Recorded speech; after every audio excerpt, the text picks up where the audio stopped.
Hi, everyone. My name is McCoy Becker. I'm a student at MIT's Probabilistic Computing Project, and today I'll present a proposal on event-based design abstractions for agent harnesses, a project we're working on with my collaborators, Matin, Fabian, and several advisors. Our work is non-archival, but is available, and we hope to release some agent software soon which implements our proposal, and which you'll see in a set of brief demo slides at the end. I'm going to start with motivation by walking through observations about the development of agents as software systems. I'll use agent and agent harness mostly interchangeably in this talk. An agent is a combination of ingredients, a language model trained to emit tool requests, which is then plugged into an event loop, which handles executing those tool requests along with other concerns, giving the language model an interface to interact with the external world. Now, agents today are highly complex programs. Systems such as Claude Code and Codex are growing features that have traditionally belonged within the concerns of programming languages and systems. These concerns include security, for instance, things like managing what tool calls an agent is allowed to make given the state of the environment or the world. Concerns like management of parallel subagents, which are independent agent instances that go off and do work alongside other instances. Concerns like planning and memory. One thing which you'll notice is that these concerns cross-cut over each other. Security, for instance, is of course important when subagents are running around a code base working simultaneously. So there's a big interaction of the concerns here. Any particular agent implementation often has to confront this interaction in some form. These systems have to answer for the management of these interactions in the design of the software. The other thing which is true about agents is that they became popular extremely fast and recently, which tends to imply a bit of a mess in terms of organization of concerns. As a collective, we're writing and experiencing these systems and programs for the first time.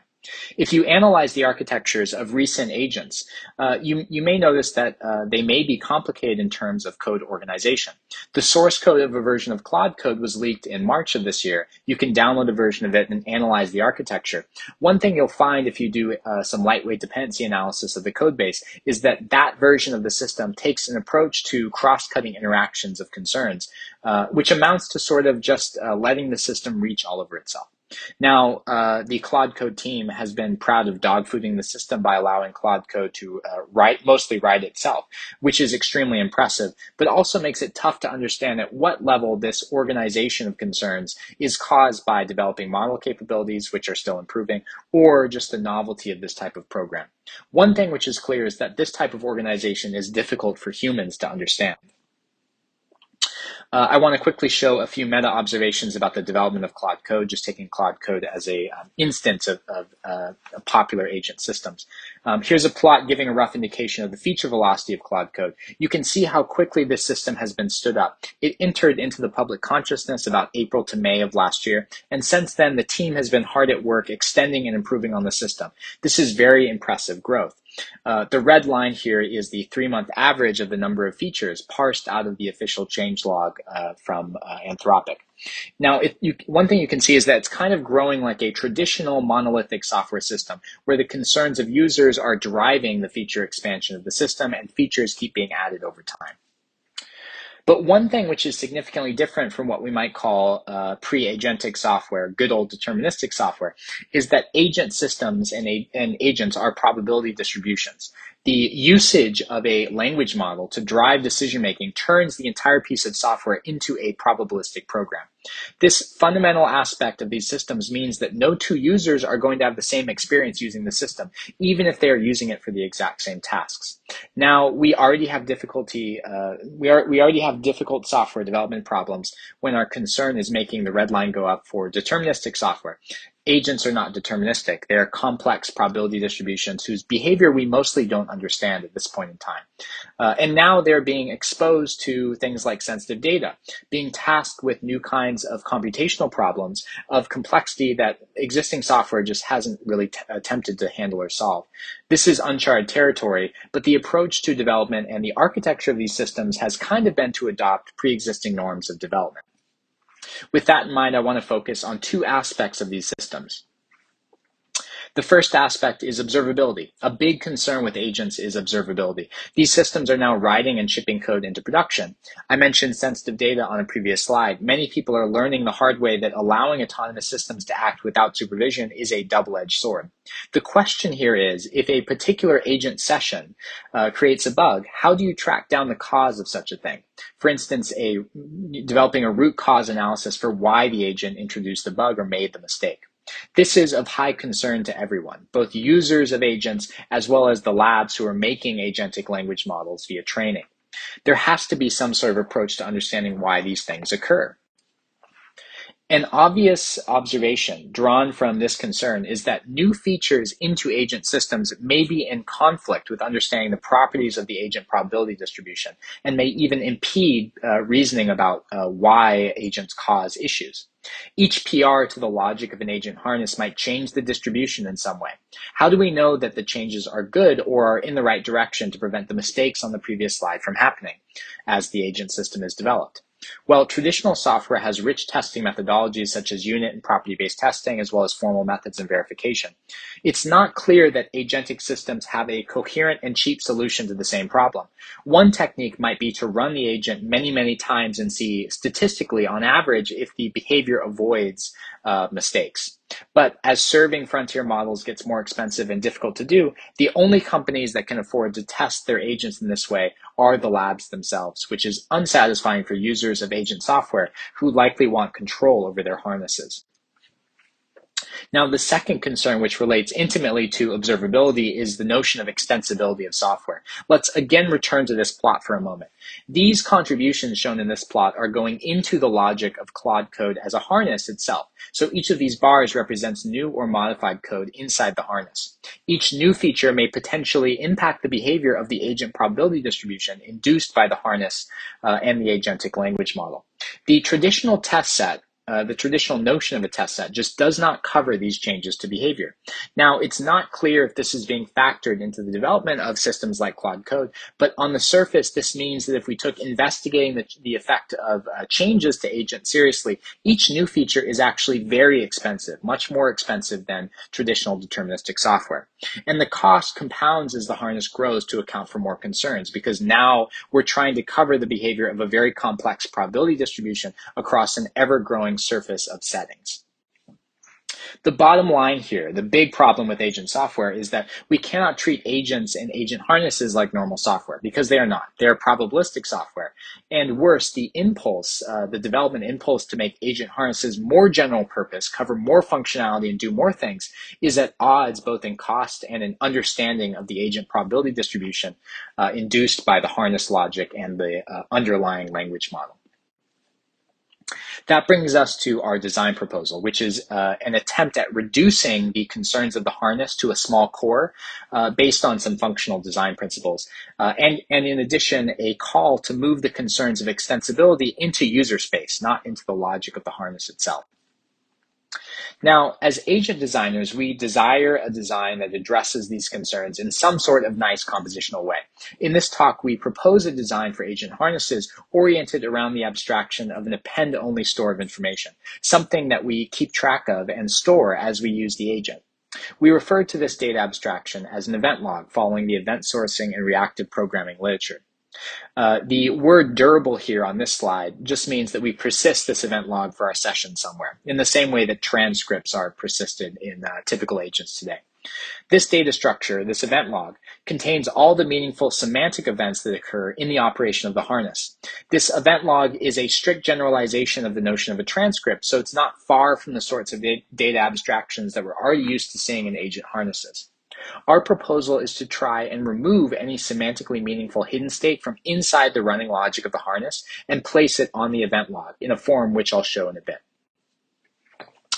Now, if we're able to do this, the immediate benefit is that the state of the agent at any point in time can be recovered via simple functional transformations on this data structure. In this case, say the event log is represented by an append-only list, any interesting intermediate point in the operation of the system can be computed by a fold over the log. Now, the problem that we have to confront to implement this design is that we must provide an approach to supporting all the subsystems and cross-cutting concerns and interactions that I mentioned earlier when talking about introducing agent systems. But now, additionally, we need some way to organize the state of the subsystems in the agent so that the subsystem state can be derived from the event log directly. Those subsystems within the harness are useful. They improve the capabilities of the agent through the harness, allowing the language model to interact with the world more effectively. So we want them. We want the subsystems. But of course, we want some way to provide those subsystem capabilities while retaining observability, modularity, and extensibility. To address this problem, we drew upon inspiration from the reactive and concurrent programming languages community. In particular, languages such as Lynda and Syndicate have deeply studied the question of communicating interacting systems. We draw upon one of their essential insights. We treat the event log as a communication medium between the subsystems that will make up the agent harness. Then we specify modules of functionality called facets. These objects, these facets, carry a set of methods within which we'll write the logic of the subsystems that we wish to support in our harness. The init method of a facet provides an initial state for the facet.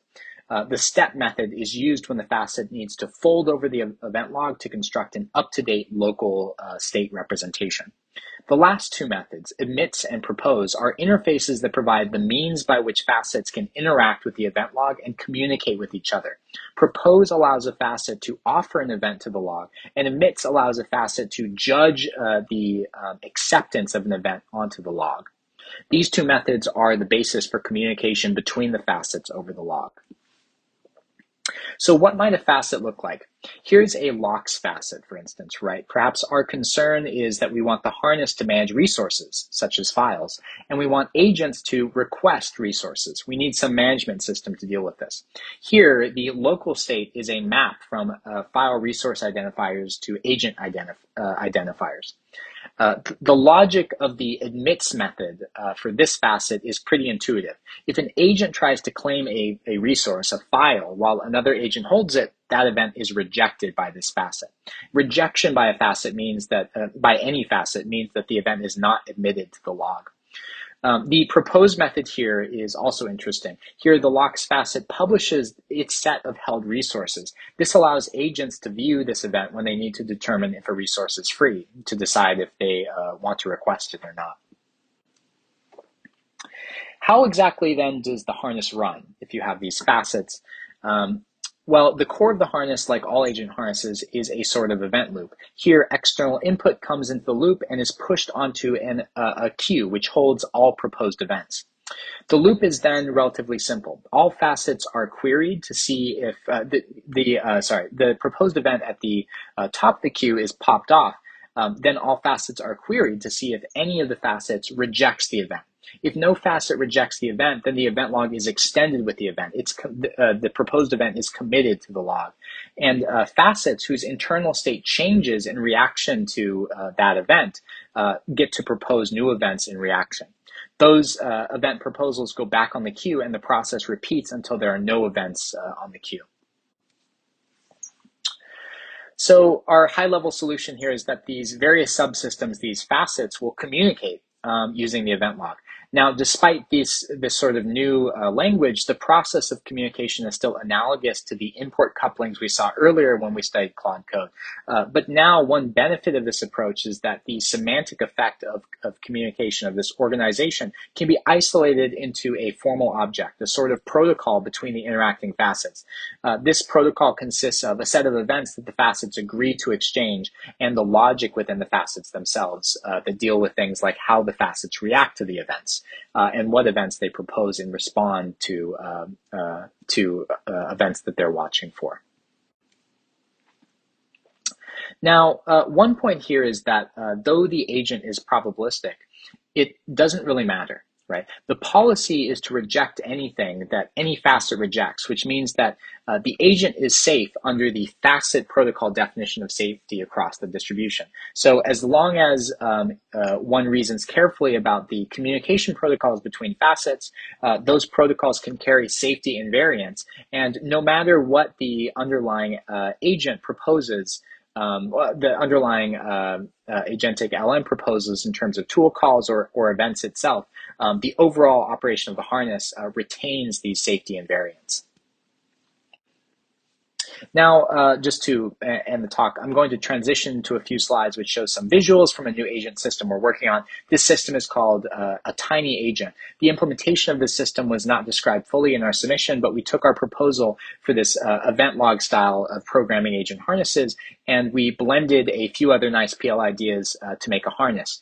We're preparing a larger work describing this system. In this harness, the underlying event log and the functionality of the harness itself is programmed using a Lisp language with support for reader macros and the ability to program the UI. In some ways, this harness is analogous to Emacs. The primitives that are exposed into the Lisp are just events that cause other facets in the system to do things, exactly the design described in the previous slides.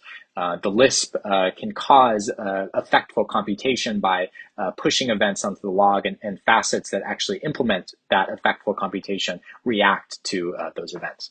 So the base layer of this harness remains this durable event log with facets and communication protocols. Well, what does this system look like? It's just like your typical agent. You say hello to it and it responds. But how does it respond? Well, there's a list function that is responsible for implementing the logic of organizing the context, sending it to the agentic LM via API, parsing the response and returning it back to you. But this response policy function can be customized in user space.